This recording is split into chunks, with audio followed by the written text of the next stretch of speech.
Hi guys, this is Patrick Curley and Missy Bench. And together we lost a combined weight of 57 pounds using one tool. This tool is the same tool that I introduce to my clients, whether they be novice or experts coming in. This tool is perfect to teach you power, conditioning, flexibility, functional movement, and one of my favorites, strength. But before we do all of that, we have to teach you the basics. And that's what this kettlebell series is all about. We're going to demo, dissect, and analyze all of these kettlebell movements so you have a broad knowledge of your own training that you can do at home with kettlebells. When we're done with you, you're going to look a lot sexier, more people are going to like you, and you're going to want to buy some mirrors for that home of yours. This is the Kettlebell series.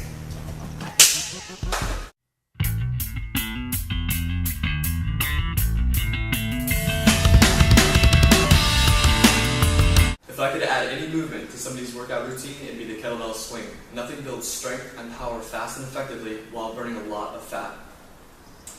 By watching this video, you're going to learn how to do the kettlebell swing properly.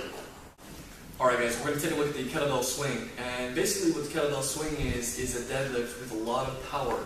We're going to be standing up really fast and squeezing our glutes at the top of that movement. So let's take a look at the kettlebell swing.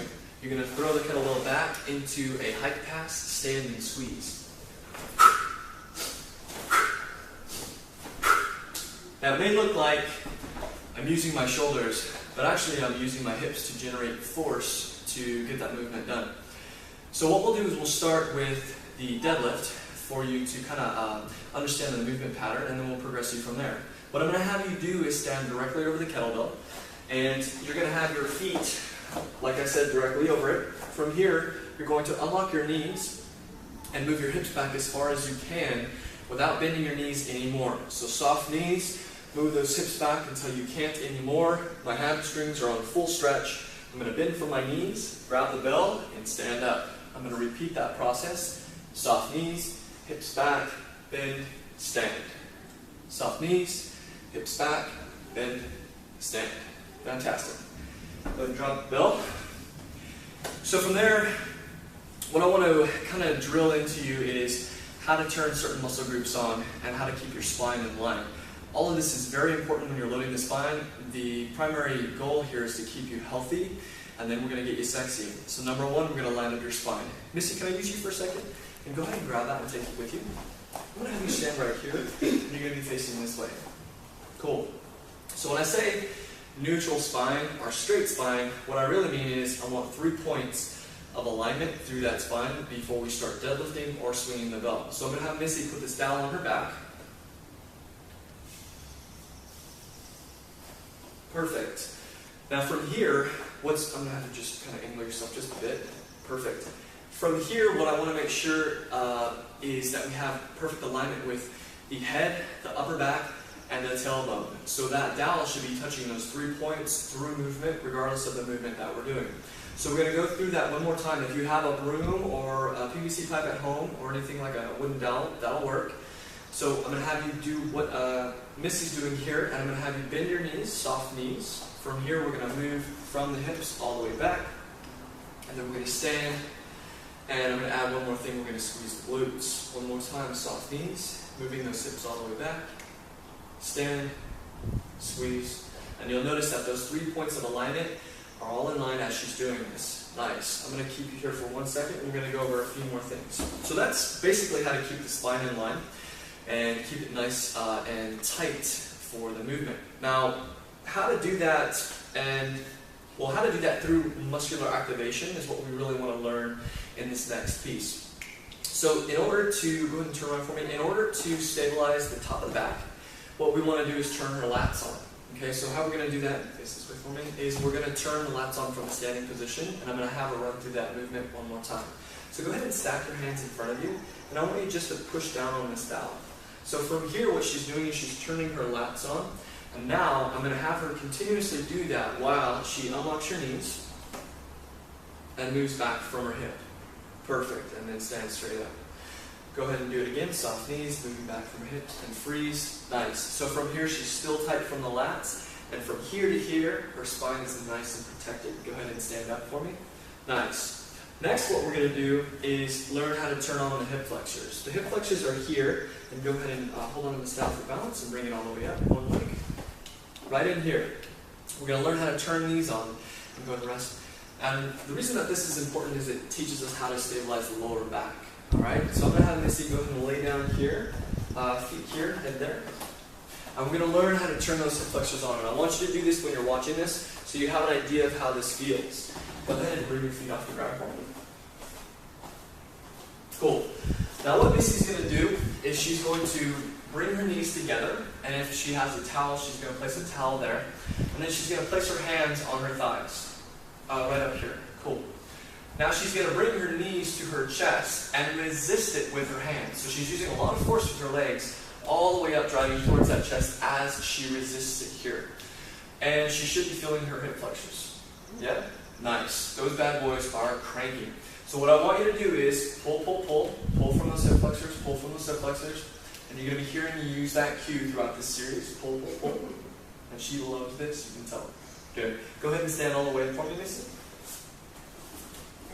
Good. Soft knees. And I want you to pull from your hip flexors and move your hips back. Nice. Go ahead and stand all the way up. Very good. Go ahead and stack your hands out in front. You at home do the same thing. Unlock your knees.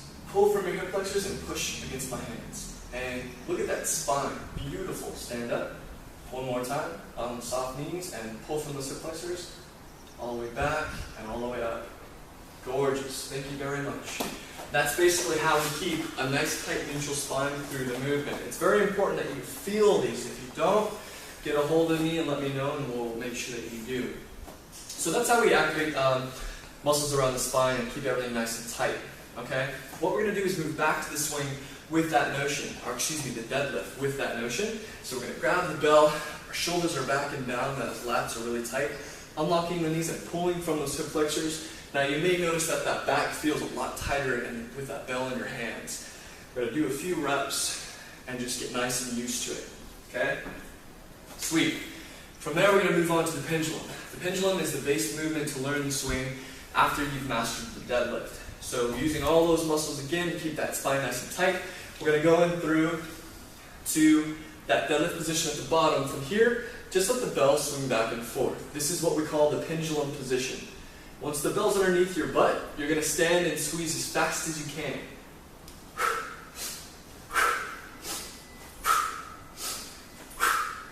Nice. That's the kettlebell swing from the pendulum position. So you notice that my first few swings weren't very high.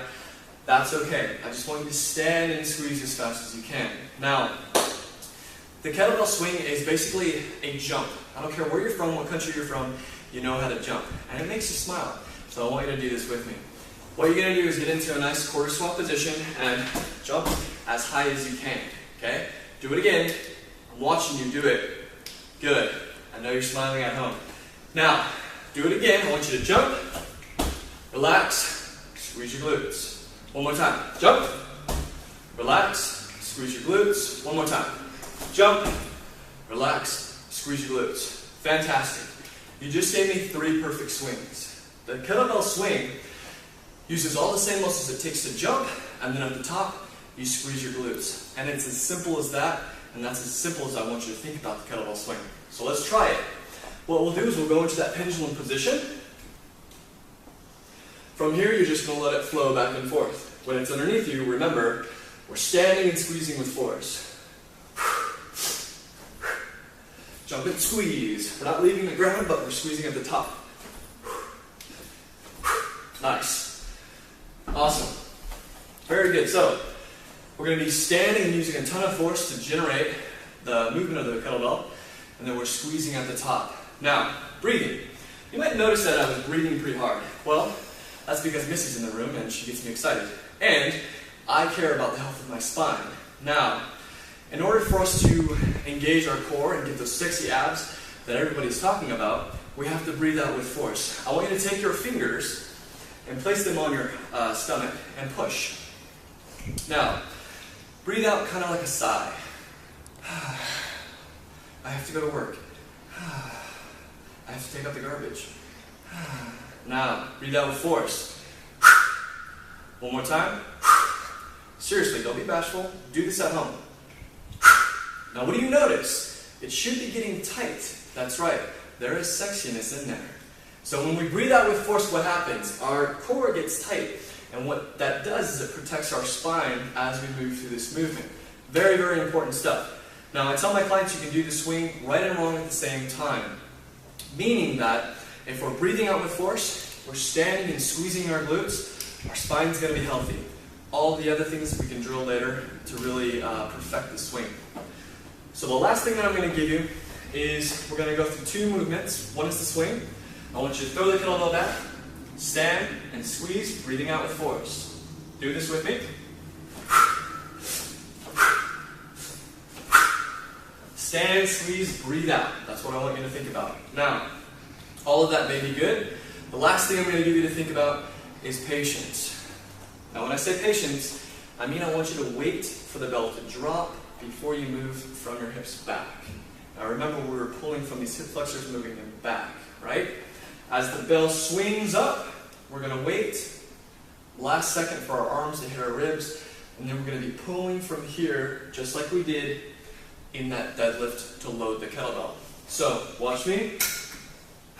Last second, load. Last second, load. Okay? From here, we're waiting last second, pulling from those hip flexors. I want you to picture at home, you got 2 bags of groceries, you're walking, nobody's around, the car door's open. What do? You hit it with your butt, right? And that's exactly how it should feel when you load in the kettlebell swing. One more time, waiting last second, pulling from those hip flexors. Let's do this together. Pull, stand, squeeze, pull, stand, squeeze, pull, stand, squeeze, pull. Nice. I don't know about you, but I feel sexier. That's right, I feel good. So that's pretty much the kettlebell swing in a nutshell.